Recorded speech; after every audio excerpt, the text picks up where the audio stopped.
to discuss the administration's response to the ransomware hacking, and then I'll go on with the events of today and answer your questions. Without further ado, Tom.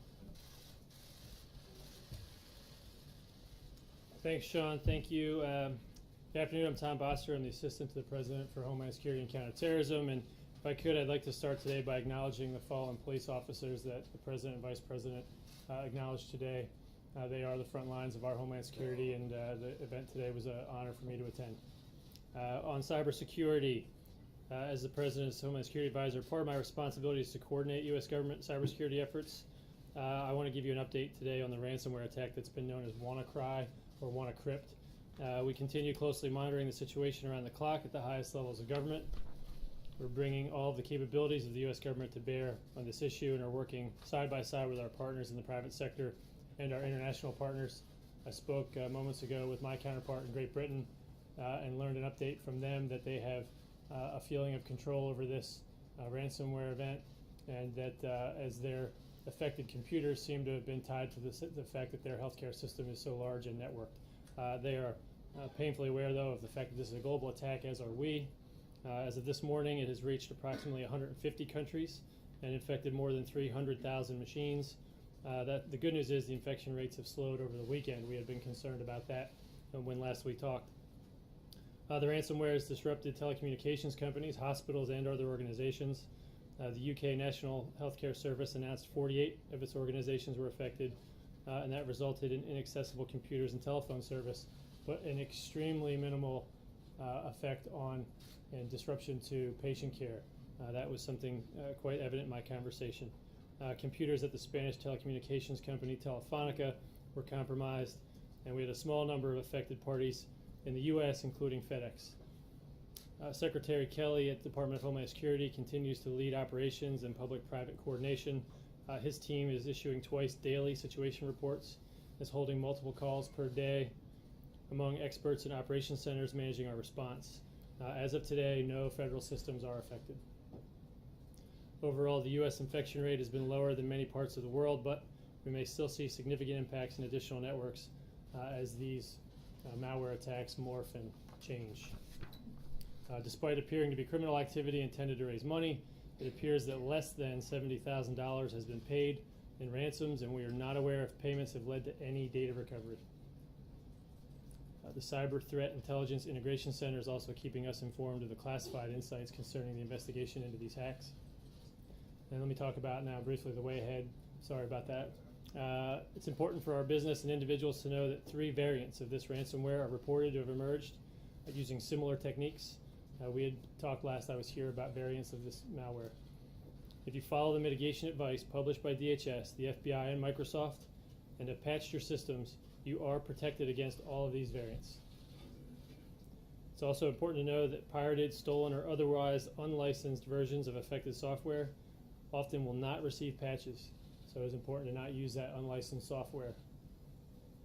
If you do, you'll be subject to extraordinarily susceptible infection. While it would be satisfying to hold accountable those responsible for this hack, something that we are working on quite seriously, the worm is in the wild, so to speak, at this point, and patching is the most important message as a result. Business and government have responded with upgrades and patches, defensive mitigations, and this has dramatically reduced the vulnerable population over the last 3 days. So this needs to continue to be our focus. Let me finish by repeating advice that all organizations be vigilant in updating their software, and that the only computers that can be compromised by the WannaCry or WannaCrypt virus are ones that do not have the latest security patches available from Microsoft. So what's the net effect? Tom, do you have any, so this is one episode of malware or ransomware. Do you know if, from the documents and the other cyber hacking tools that were stolen from NSA, if there's potentially more out there? So there's a little bit of a double question there. Part of that has to do with the underlying vulnerability exploit here used. I think if I could, I'd rather, instead of directly answering that, and can't speak to how we do or don't do our business as a government in that regard, I'd like to instead point out that this was a vulnerability exploit as one part of a much larger tool that was put together by the culpable parties and not by the U.S. government. So this was not a tool developed by the NSA to hold ransom data. This was a tool developed by culpable parties, potentially criminals or foreign nation states, that have put it together in such a way so as to deliver it with phishing emails, put it into embedded documents, and cause infection, encryption, and locking. So the provenance, I think I said this morning, of the underlying vulnerability is something that is a little bit less of a direct point for me. I guess the shorter way to put it would be, is there more out there that you're worried about could lead to more attacks in the future? I actually think that the United States, more than probably any other country, is extremely careful with their processes about how they handle any vulnerabilities that they're aware of. That's something that we do when we know of the vulnerability, not when we know we lost the vulnerability. I think that's a key distinction between us and other countries and other adversaries that don't provide any such consideration to their people, customers, or industry.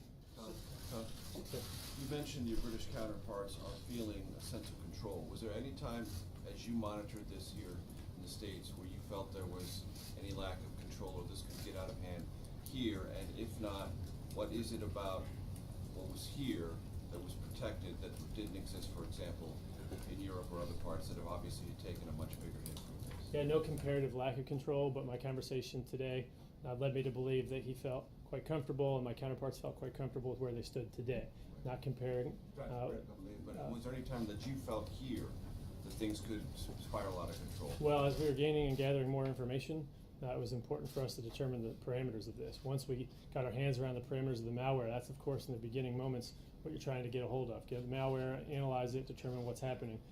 In that time frame, you don't feel entirely in control, but you're searching for information.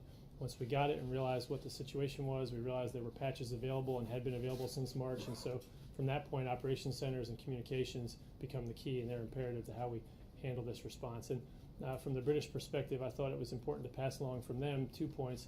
One, that they thought it was an extremely small number of patients that might have been inconvenienced, not necessarily a disruption to their clinical care as opposed to their administrative processes. And two, that they felt that some of those reports might have been misstated or overblown given how they've gotten themselves into a position of patching. So we'll have to do the analysis and the investigation later as to why certain organizations, systems, or sectors were more greatly affected than others. So that's the point I'd like to elaborate. If I could, one more here. Yeah, please. just bottom line is for the average consumer, and what are you gonna do going forward to make sure that it doesn't get out in the open and affect us anymore? Bottom line for the consumer is patch your software, provide automated patch support if you can, turn that automated on. Make sure your IT service providers or IT folks within your organizations are patching your software. That's the bottom line, and this particular malware and the 3 reported variants that we've seen since are all fixable with patch, and that's something that you can get from Microsoft. So that's our bottom line, and I don't want to encroach too much here into Mr. Spicer's time, but if I could, with that, maybe I have one more question, Sean, okay? Who did it? We don't know. That's the attribution that we're after right now. It would be very satisfying for me and for all of our viewers, I think, that if we find them, that we bring them to justice. I think that's something that sometimes eludes us. Attribution can be difficult here. I don't want to say we have no clues. As I stand here today, I feel that the best and brightest are working on that. So, thank you very much. I'll let you know. Thank you very much.